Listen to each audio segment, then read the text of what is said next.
Hello everyone, আজকে আমরা discuss করব এমন একটি টপিক নিয়ে যে টপিকটি এখনকার দিনে খুবই ইমার্জিং।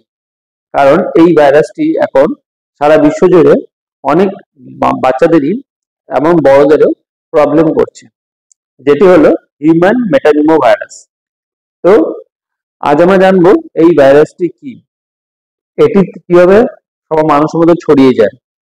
3 নম্বর হচ্ছে এটি হলে কি কি সাইন অ্যান্ড সিমটমস, মানে কি কি প্রবলেম হতে পারে, এটির ট্রিটমেন্ট কি, আর কিভাবে এটা থেকে আপনার প্রিভেন্ট থাকতে পারবেন, মানে কিভাবে এটা থেকে আপনারা দূরে থাকতে পারবেন। তো এইগুলো নিয়ে আজকে আমরা ডিসকাস করব। তো চলুন ডিসকাস করা যাক। সবার ফার্স্ট, এই হিউম্যান মেটানোমা ভাইরাসটি কি? এটি হলো একটি আরএনএ ভাইরাস, যেটি অনেকদিন আগেই এই সারা বিশ্ব জুড়ে ছিল, কিন্তু এখন সেই ভাইরাসটি নিজেদের মিউটেশন করে, নিজেদের মধ্যে চেঞ্জ করে ভাইরাসটি এখন নতুন আকারের মহামারী আকার নিয়েছে। রিসেন্টলি অনেক বাচ্চাদের থেকে শুরু করে অনেক বড়দেরও এই ভাইরাসের জন্য প্রচুর বাচ্চাদের নিউমোনিয়া বা প্রচুর বাচ্চাদের শ্বাসকষ্ট, ঠান্ডা, সর্দি, এই সমস্ত প্রবলেম গুলো দেখা দিচ্ছে। তো এই ভাইরাসটি হচ্ছে একটা আরএনএ ভাইরাস। এর এছাড়াও এই ভাইরাস ছাড়াও এই গ্রুপে অসংখ্য ভাইরাস আছে, যেমন রেসপিরেটরি সিনসিটিয়ার ভাইরাস, নিউমো ভাইরাস, এরকম টাইপের অনেকগুলো ভাইরাস আছে। তো এই ভাইরাসগুলো সাধারণত কিভাবে ছড়ায়?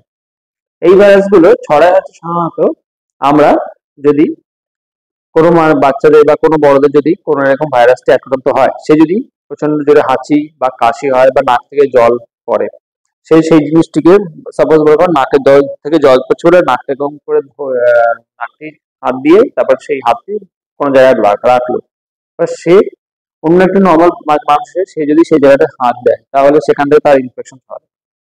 বা কাশি থেকে ছড়াতে পারে, কাশির সময় আমার যখন কাশি হয় বা হাঁচি হয় তখন এই ভাইরাসগুলো সাধারণত ছড়িয়ে যায় বাতাসে, আর সেগুলো সামনে যে থাকে তার নাকের ভিতর গিয়ে জমা হয়, আর সেখান থেকে সে আক্রান্ত হয়। তো এই ভাইরাসগুলো এইভাবে বাচ্চাদের মধ্যে ছড়াতে পারে বা বড়দের মধ্যে ছড়াতে পারে। এবার এই ভাইরাসটি যদি কোনো বাচ্চা বা বড় হয়ে থাকে তাহলে কি কি প্রবলেম হতে পারে?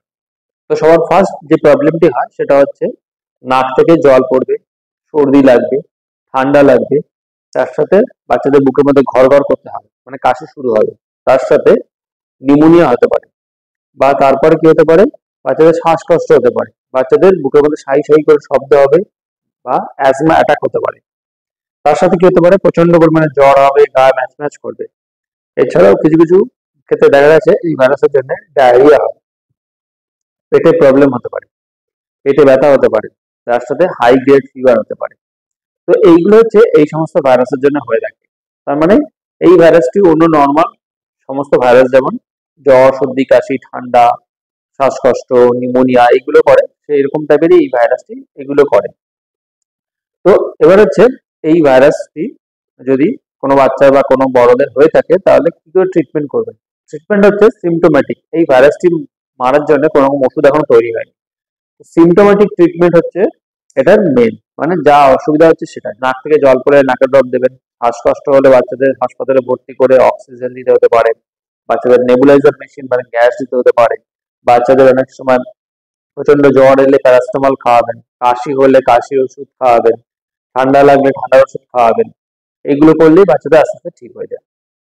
এবার হচ্ছে কি করে প্রিভেনশন নেবেন, কারণ যেহেতু এই ভাইরাসের জন্য কোনো ওষুধ তৈরি হয়নি, তো প্রিভেনশন হচ্ছে সব থেকে ভালো এই রোগটি যাতে না ছড়ায়।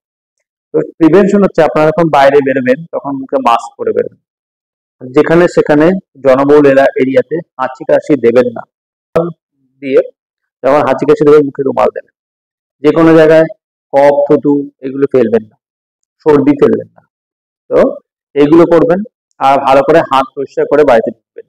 যখনই বাড়িতে ঢুকবেন বা কোনো বাচ্চাকে ধরবেন তার আগে ভালো করে যেন হাত পরিষ্কার করতে হয়। তো এটি দুটোই ট্রিটমেন্ট, একটা হচ্ছে ভালো করে আপনারা হাত পরিষ্কার করবেন, হ্যান্ড ওয়াশিং, আর যার লেগে থাকবে সে অন্য বাচ্চা সবার থেকে দূরে থাকবে, কোয়ারেন্টাইনে থাকবে। আর যদি বাচ্চা কারো ঠান্ডা সর্দি লাগে সে অন্য বাচ্চা থেকে দূরে থাকবে।